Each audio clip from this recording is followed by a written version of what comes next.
Artículo número 30. ¿Qué es más importante, hablar en lenguas o tener a Dios en nuestro corazón?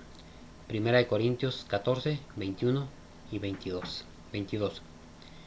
En la ley está escrito: en otras lenguas y con otros labios hablaré a este pueblo, y ni aun así me oirán, dice el Señor. 22. Así que las lenguas son por señal, no a los creyentes, sino a los incrédulos, pero la profecía no a los incrédulos, sino a los creyentes. Buenos días. Estoy muy feliz de poder compartir con ustedes un poco acerca del corazón de Dios que se encuentra en este maravilloso libro llamado la Biblia. Cuando llegué al capítulo 14 de la primera carta del apóstol Pablo a los Corintios, me di cuenta que estaba frente a un tema que a mi punto de vista es muy delicado y que requiere en gran parte tener temor de hacer cualquier declaración que pueda llevar a alguien a la confusión. Estuve estudiando profundamente este tema, al punto que 2 noches me fui a dormir sin poder encontrar un punto claro. Me vino un poco de dificultad, pero al final encontré una base que me dio la confianza de poder dar inicio a mi comentario. Leamos 2 de Pedro 3:16. Casi en todas sus epístolas, hablando en ellas de estas cosas, entre las cuales hay algunas difíciles de entender, las cuales los indoctos e inconstantes tuercen, como también las otras escrituras, para su propia perdición. Estas fueron palabras que salieron de la boca del mismo apóstol Pedro. Me quedé maravillado. Aún el apóstol Pedro, siendo el apóstol que en un sentido se podría decir que fue el que estuvo más cerca de Jesucristo, al leer las epístolas o cartas del apóstol Pablo, dijo que había algunas difíciles de entender y que los indoctos e inconstantes tuercen, que Dios nos libre de distorsionar su palabra. Les compartiré un poquito de mi propio testimonio en relación a este tema. Hace ya bastantes años yo radicaba en San Antonio, Texas, y con frecuencia visitaba a mi familia.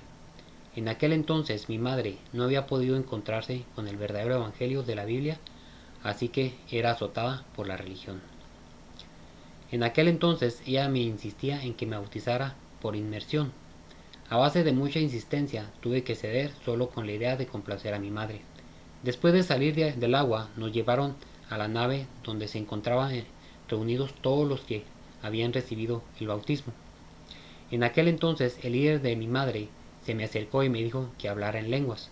Yo no sabía qué era eso y yo le dije que no podía. Él me contestó que no importaba, que solo repitiera con él. Él comenzó a hablar palabras como barrajadaburru, carrajadaje. Parece algo muy chistoso, pero según él explicó que eso era hablar en lenguas. En aquel entonces yo no conocía la Biblia, pero yo estaba lo suficientemente lúcido para darme cuenta que estas miles de personas que se reunieron en aquel lugar, en su mayoría eran inocentes que estaban siendo arrastradas por personas que tienen sus propios intereses y que se estaban aprovechando de la inocencia con la que tantas personas estaban buscando a Dios de paz. Tal como lo menciona el mismo apóstol Pablo, leamos 1 Corintios 14:33.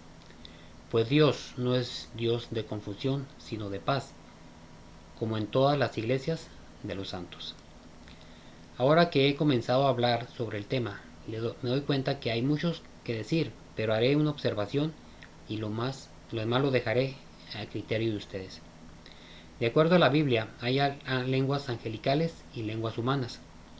Las lenguas humanas son idiomas y eso lo podemos ver con claridad en el libro de Hechos 2, 1 al 13.